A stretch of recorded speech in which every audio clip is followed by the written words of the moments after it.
Hello, and thank you to everyone for joining today's webinar. Today we're going to review our new Salesforce app called Ascendix Search. This webinar will be about 20 minutes, so pretty short, and then we'll answer all questions at the end of the call. Throughout the webinar, you can ask your questions using the GoToWebinar panel. So there's a Q&A section, and my team will make sure those get addressed at the end of the call. Easier ones, we'll also text you the answer privately during the call, so just know that's anonymous. At the end of the event, we will email you the video so you can watch it again or share with your network. Our presenter today is Wes Snow. Wes is co-founder and CEO of Ascendix, which has been in business since 1996.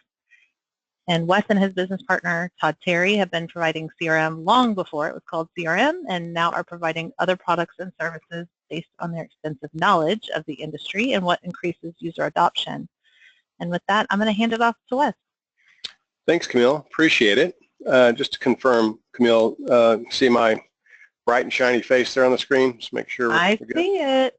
I see it. So let me reintroduce myself. I'm Wes Snow. I'll be your host for today's discussion here. And as Camille mentioned, I'm one of the co-founders of Ascendix some 22 plus years ago. All we've ever done is CRM. Not that that's not enough, but it's given us quite a bit of experience and exposure to lessons learned, tools and such in the marketplace. And ultimately, the crux and the thrust of our discussion today is a result of having learned a number of things out there in terms of what tools are necessary in today's CRM applications to give the end users the ability to do the right searching and data mining that they'd like to do. So with that said, let's real quickly review the agenda. So I'm going to talk a little bit about Syndics Search and where it fits in this Salesforce ecosystem, and kind of build the case for it, and then we'll go through a demonstration and we'll leave time for Q&A at the end here. So with that said, let's go ahead and jump in. So I'm working on the assumption that everybody in attendance today has had some exposure to Salesforce and has used it for some time. And the longer you've used Salesforce, the more, I think, accentuated the need for a tool that you're going to see today becomes. So with that said, when we look at this notion of searching for data and building views of data and perhaps even creating reports on data that exist inside of CRM, these are fundamental to your getting value out of the system. If you put data in, you want to be able to get it out, or at least get access to it. And so searching tools are at a premium. And today, as we think about existing search, view, and report building capabilities, the three primary themes that Salesforce brings to the table are global search, the list view building tool, as well as reports. And I would imagine that you could say that the easier to use tool is the global search on the left-hand side, and as you get progressively further over to the right-hand side, the more that is asked of you as an end user and the more complex it becomes. And so let's speak to global search. Yeah, global search, a fantastic tool, allows you to go in there and conduct searches for very precision-based searches. I want to go and look for a company with a specific name, gives me a result set. Across objects, allows me to go in there and really execute a powerful search. However, as powerful as it is, there are some limitations. Not all fields in the database are indexed or searchable. And so, there are some restrictions on what the global search will allow you to do. And moreover, it doesn't allow for multi-criteria searches. Give me all accounts that are in Dallas that are in the consulting industry, for instance, and we'll show that example. You'd have to go to the list view builder. So Salesforce accommodates for that, but it's in the list view builder that you'd need to go in there and create a multi-criteria search. And the list view builder is very powerful, but it too has some limitations. One of which is the inability to do a search across multiple objects. Take, for example, give me all contacts that are related to accounts that are in the consulting industry, as we mentioned. While that seems pretty straightforward, you really can't conduct that type of a search in the list view builder. You'd have to go in there and create a report. And so for us, the Syndics Search tool has been the result of having received feedback from many users saying, this seems pretty straightforward. Why do I need to go create views and or create reports when I really want to just do some more next level searching on data? And so really where Syndics Search fits is it fills the gaps in these user stories between the fundamental tools that Salesforce brings to the table out of the box, the global search, list view builder, and reports. So if we think about some of these items, the multi-criteria search capability, give me all accounts that are in Dallas that are in the consulting industry, want to be able to do that without having to pay the premium of creating a view in order to get that. And perhaps what if analysis, where I might want to iterate on searches. Give me all companies that are in a particular industry, and then how about adding another industry there, being able to do some what if analysis there. Moreover, being able to do cross-object queries without creating reports. I'll tell you that for us, most of the end users, that as easy as the report writing tool is in Salesforce, most end users won't stop and actually create reports when they're trying to do searches. Now they'll perhaps take the time to create a report if in fact the end result is desired is a report, but if it's really just doing a report to get access to data in search, then probably not likely to do that. And moreover, this notion of when you create a view, your inability to export that data to Excel. And we want to solve that. And so if you designed a search and want to export that to Excel, we want to solve for that. So we've got, those are some of the ideas that we've contained as features in our Syndics Search tool. So with that said, let's go ahead and get into a demonstration that hopefully will kind of clarify all this for you. And so let's start off with the example we mentioned earlier, the global search, where if I wanted to go in there and conduct a search on a company, let's just say Carter, and I typed in the name Carter, as we all know, it goes out across all the objects and it provides a result set. Some of them are accounts, some of them are contacts if they've got the word Carter in them. And so here we have Carter Financial and Carter and Associates Enterprises.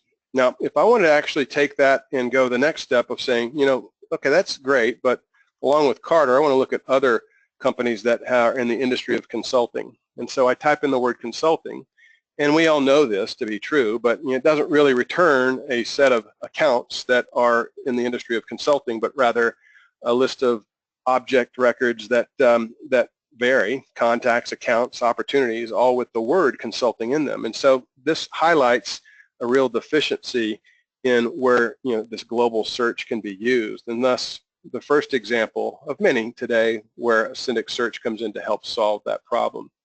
And so let's just take, for instance, searching for accounts. Before we do that, let me just kind of frame up what we've got here. So a Syndics Search, once deployed, presents itself as a tab. And so this is being demonstrated today in Lightning, but could very well be converted and flipped over to Classic as well for those of you who are still in the Classic UI. But for purposes of this demo, I'll stay in the Lightning experience. And so here we're wanting to go in there and do something similar, like for instance we did earlier, give me all accounts that are contain the word Carter. And so with a quick type in of the word Carter, I now get that result set. In this case, though, very precision-based searching on accounts only and not seeing records of other types. So that's a starter showing us the compatible and analogous searching capabilities with the global search. But where we see it differ is the ability to go beyond that indexed field of the account name and actually go in and look for all accounts where the industry is equal to consulting. And so in the old way of things with global search, if you wanted to go and create that industry equals consulting, you'd have to go and create a list view. Whereas with the Syndics Search, all you're doing is simply taking fields from this pre-configured template and adding values in there that are going to drive the result sets that you want. And so consulting, hit the search, we get our result set, we're off to the races. No saving of a view, no creating of a report. Moreover, as I've mentioned earlier, this can also serve as what I'll call a what-if analysis tool, where if perhaps consulting was an interesting start, but I actually want to look at what would the result set be if I were to add an additional industry in there, and we'll just use finance, for instance. I click OK. Now I've got multiple industries in there, hit the search button, and now I've got a result set that's a little larger than that. And so I can, at that juncture, choose to save that search or say, you know what, it's just still not meaningful enough for me to search, so I'll just continue my research here. So this is, A, it's consistent with what the global search can do in terms of searching for account name, but it extends where it allows you to go in there and look for non-indexed fields like industry and do so without having to go and create a list view or a report. Now this is a very personalized tool as well. Allows for taking an end user by end user basis and forming this template to serve your particular needs. We found that end users, all of them each have a different way in which they want to search for data. And if we could use this template approach to have them personalize the way in which they want to search for data, that would be interesting. And so let's just take one other use case before we get into personalization, and then we'll show how you can tailor this to specific needs. So let's drop the finance condition off of this for now and say, let's take the multi-conditional search capability that we've all already expressed can't be done in global search, but would be required to create a view for. And so we've already got the industry equal consulting, and let's say that the billing city is equal to Dallas. And so now I've got my multi-conditional search, and now I've got that result set here. So just a real powerful capabilities. Let's say that beyond that, we've got other fields that we want to conduct searches on. And so in our design here, we call this the low code or no code approach to design, where an end user would not have to go in and bother or ask the admin for assistance to do this. They would simply come to this template for accounts, and they would alter it by simply clicking the plus button, at which point it will present to them all of the attributes for that particular object. In this case, let's say that we wanted to go in and grab employees. And moreover, let's say that we wanted to grab, say, annual revenues. And now instantly, that end user has been able to tailor their searching experience for things that are important to them and have that visible to them and them alone, so that they have this power tool that's been tailored specifically for their data consumption needs. And you'll notice also that we've got the ability to maneuver those fields around so that you can dress it up and format it the way that's appropriate for you. Again, all without any involvement from the admin. Notice that while we deploy this, we see standard objects or core objects know that we support custom objects as well. So if in fact a custom object is committed to the database, then that is now subject to being included in this drop down, at which point you can go in there and start to articulate and author your own personalized search criteria. So I've created a couple of those already, but here we'll just take a look at, let's say, this tailored one where I've got the two fields, annual revenue and employees, added. Now I want to just save that search. I'm going to just call this the West Snow Master Account Search. And so that is my template, and I'm going to have access to that going forward, so that regardless of whether I'm at the contact area here or opportunity area, I can go back to my account area and access the save search and see that sure enough there's my West Snow Master Account Search, and all that handiwork that I'd done adding annual revenue and employees to that search has been maintained and personalized for me going forward. So it's a one-time build and a multi-time benefit type of a proposition here. So that's very powerful. However, there are other things that I want to share with you today as well. Let's take, for instance, an example where you want to go in, as I mentioned earlier, and search for contact data, but drive that contact search based on the parent company record. So for instance, let's say I were looking for all contacts that had a parent company or an account record that was in a particular industry.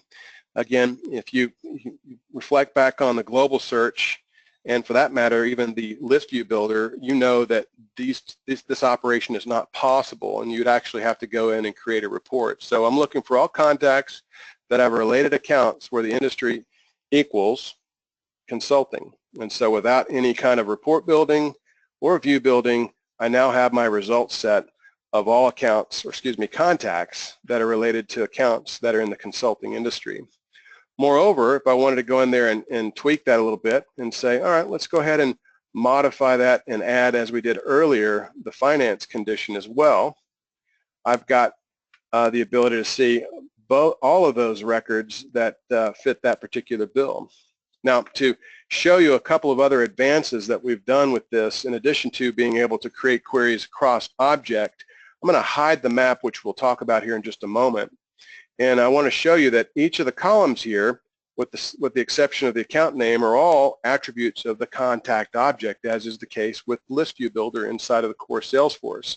However, if you click the Select Columns facility, you'll notice that there is the ability within this search tool to go in there and search for attributes of related objects as well. And so with one click of the button, I've now added the account industry column to a contact view, and now we can see that sure enough, that query or that search that I constructed, give me all contacts that are related to accounts in either the consulting or the finance industries, is in fact holding true here. And at that point, I could save that search and go on about my way.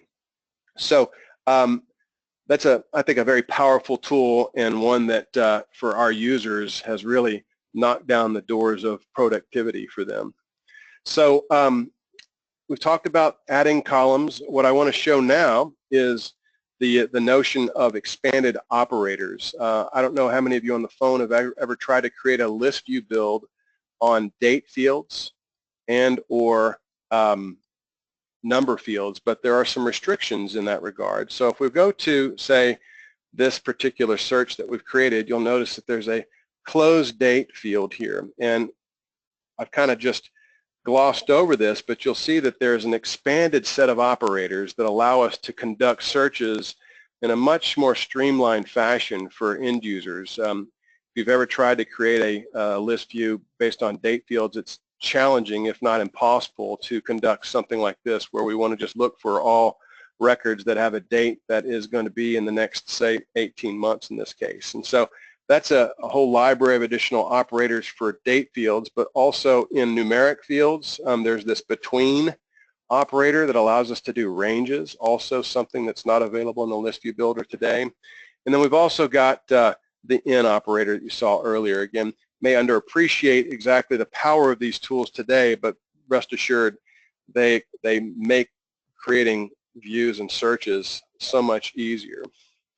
The other thing that I wanted to show today is this notion of what we call ad hoc lists, or snapshots of data. Most of what we've shown you here is based on queries or search conditions that you define, and so too is the case with the list view builder in Salesforce. But there are occasions when you want to subjectively group records together or arbitrarily bind them together for some reason. Let's take an example. Let me just explain what I'm speaking to here. So if we go to our contact level here, you'll see a drop down, and there's this titled area called Ad Hoc List, and there are a number of these buckets, I guess you best call them, that we've created, one of which is called baseball fans. And essentially, a baseball fan is a bucket where I've randomly and arbitrarily selected these individuals into this bucket called baseball fans. They have in some way, shape, or form expressed their interest in or love for the game of baseball, and I wanted to put them into a list here such that when I get a next set of choice seats at the coming baseball game, I can offer them up to this group of people who have expressed interest in the game. And so we'll take a fictitious example and say that Bill Ryan, who is a contact in our database, I do a quick search on Bill, and in my conversations with Bill, he shares with me, like others have, his interest in baseball. And so in the upper right-hand corner of the detail form for Bill Ryan's record, I simply click on the Add to Ad Hoc List button, and it presents to me this drop-down of all the available ad hoc lists that I've created in the past, of which one is the baseball fans. And so by simply selecting on the baseball fans and clicking the Save button, Bill has now become a member of that baseball fans ad hoc list, so that if I go back to my Ascendix search facility, hit the drop-down, select baseball fans, we'll see, amongst others, Bill Ryan is included in that. And so from there, I can do a call down on those to see who might be interested. Any number of group activities and actions. The idea here, though, is that we've now put them together so that I don't have to go searching for and scratching my head going, I know that there are people that I've talked to have shared this interest in baseball, and now I've got them all grouped here. Another very, I think, commercially valuable example of ad hoc list building is really turning it and calling it a snapshot tool. So take, for instance, looking at opportunities. And this is an out-of-the-box object for Salesforce. And let's say that we wanted to go and run a list of all the opportunities that we have in our pipeline presently. Click the search button. I get my results set here, and I want to take all of those and snapshot them, i.e. I want to make sure that I memorialize and kind of take a photograph in time of what the deal flow looks like for me right now. And so I select all my records. I click on the Add to Ad Hoc List. And at this point, I can type in ops as of 06/20/2017. So I date that. I hit the Save button, and now that's been memorialized as the deal flow that I have as of that date. So tomorrow, if I added another deal, and the next 30 days, 60 days, I add additional deals, the pipeline will change and it will adjust based on the queries that I'm driving, but I can always go back and reflect on, well, what did that look like compared to, say, the deals as of June 20th, 2017, and now I've got that result set there. So you can think of a variety of other ways to benefit from this static or grouping, what we call ad hoc lists there. So backing up here, I want to share also something that you've seen kind of in the background that I've intentionally kind of dodged in terms of presenting to you, and that is this notion of exporting to Excel. As I mentioned at the outset, list view build, you go out there and you construct this elegant, list view and get the results set on the screen, only to find out that you really don't have any ability to export that to Excel out of the box. You have to go in and create a report similarly, and then at that point you have the ability to export it. Well, once you conduct a search in a Syndics Search, you've got the result set, and you'll see in the upper right-hand corner the Export to Excel option. Now, backing out real quickly, you'll notice that it may be that I'm working with a result set, but there are some records that I have been kind of focusing on, and I could at that point hit the Export to Excel and only export those 5 records that are selected. However, it may be that during the course of this operation you change your mind and you want to actually export all the records in the current view or those that match the search criteria, and you've got options to do that as well. And once highlighted, the export button launches Excel, and you're off to the races in terms of exporting the data without having to create a report. So I think that's a very valuable tool. Now, the other thing that some of you may be asking, well, what about those list views that I've already created? Is there any way to be able to get those to be exported to Excel? And the answer is yes, actually. Let's say that you deployed a Syndics Search and you'd create a number of those list views. Well, combined in the ad hoc list is also the system views, and we bring those forward. So let's just go take a quick look at, say, for instance, the contacts, and we've got tech contacts and technology industry contacts that have been built by the list view builder. If we go back to this search tool and we go to the contact area, hit the drop down, we'll see that sure enough the tech contacts and the technology industry contacts are there. So if I clicked on one of those and it brought back the result set, we know now that instead of having to go and create a report that matches that criteria, we can click the Export to Excel button, and that will allow us to leverage the work that we've done with the out-of-the-box Salesforce List View Builder and export to Excel. So there are 2 other points that I want to cover with you in terms of a Syndics Search here, one of which is the map search here. So I've been showing this on a couple of result sets here, and the couple things that I'd like to just highlight here. The mapping tool serves 2 purposes, one of which is to show you on a map where those records exist, and that's interesting, and it gives you somewhat of a visual, a geographic visualization of your data. But I think equally interesting, if not more, is the ability to use the map as a search tool. So as we drill into this particular map, we can get a little bit of a zoom level on the Dallas-Fort Worth area, and by clicking on this map drawing tool set, we can go in and anchor that particular geographic shape anywhere on the map, and by pulling it out, get a radius search, if you will, allowing us to update the results of what's going to show up in that result set now. So we started off with all the records in the database, and now as we zoom out, we're only seeing those particular records that are in that shaded area. And so this is particularly valuable when you've got data that doesn't conform well to searches around state and or zip code or area code, but a bit more of a discrete geography that you're looking to search for. And I've shown you the radius search, but you could use a polygon drawing tool as well. So let's just grab, say, this particular area of North Dallas that isn't very well described with any kind of parameter, but rather just a drawing. And now once I close the window there, we get our result set, and I could use that as the driver. So this is a polygon draw. You've got circles and other shapes that you can put out there to help drive that. Now once you get the result set and you've got the push pins, you can actually highlight those and toggle into a detail view of each of those records. And so to toggle back, you simply click on the map button and it brings you back, and you can visit other records in that particular map experience, and then back and forth. So by way of actually showing you the mapping, I've also actually introduced you into another element of this. Just kind of by way of showing you what you have out of the box, you've got your list view of accounts, and if you wanted to look at anything related to the details of this particular account, you'd have to drill into it, and now you're at the detail form. To go back to the next record, you simply go back to the accounts and you do the same over. And so it's this toggling back between the list view and the detail.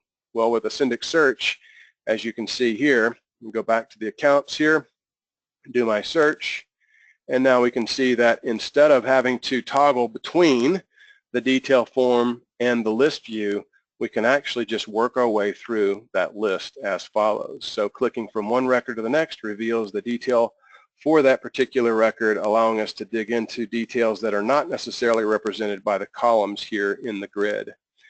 And so we could drill down and look at that. Obviously, we could hyperlink through to other records, but at present we have the ability to edit this record, and in the near future we're going to be able to add action buttons to take action on multiple records that are selected. So envision having selected multiple records here in this list view and wanting to, say, create a note record for each of those. Well, we'll be introducing in a roadmap item the ability to add notes to multiple records as well as activities and the like. So stay tuned for evolution of the product as we go forward. So that is, I think, a recap of the main features that I wanted to highlight in today's session here. So with that said, let's toggle real quickly back over to the PowerPoint. There are a couple of slides that I'm not going to go over today because we've already covered them in the presentation and demonstration. But for those of you who want this deck, it will be available, and you can have this for socializing in your organization. So we have a benefit slide of Syndics Search and also a problem-solving slide here as well. And so with that said, that moves us to the Q&A session of this webinar. And so I will hand the baton back over to Camille and allow her to facilitate. So Camille, it's all yours. So, okay, just making sure you can hear me. Gotcha. All right, great. The first question we had, actually it asked a couple times, is this tool going to be on the Salesforce App Exchange? Yes, it is. For those of you who are familiar with the process, you go through a security review, and we are in that process right now. I will say, though, that for those who are interested in this, it is available now. It's just an unlisted app, but we are going through the security review process, and we'll have this out on the App Exchange hopefully by early August. But again, like I said, this is available now. So hopefully that answers that question. Yep, we've been through the process before, right? Mm-hmm. with our Ascendix RE. Okay, the next question, can end users create personalized templates? Yeah, so I may not have been as clear as I could have been. The way that this would be deployed is that you'd have standard templates that the administrator would author. Those would be what I'll call the starter kit for the end users to take and then personalize. So as you might have remembered when we were at the, let me just get back into the application real quickly and go back to the account form. This is a default layout, but you'll notice that there are a number of different searches that I've saved and personalized based on my need. In this case, I've actually bound both the account and opportunity object to be able to do searches. So that's the beauty of this, is to allow for an end user to go in there and think about how they want to search for accounts, how they want to search for contacts, and put those fields that are relevant to them and only them in that template, and then save that off. So that's the way it works, and by default, if they create one, it's only visible to them. If they want to, they can actually share that out and allow others that they feel might benefit from their handiwork by hitting this share search facility. Okay, the next question is, can you create search templates for custom objects?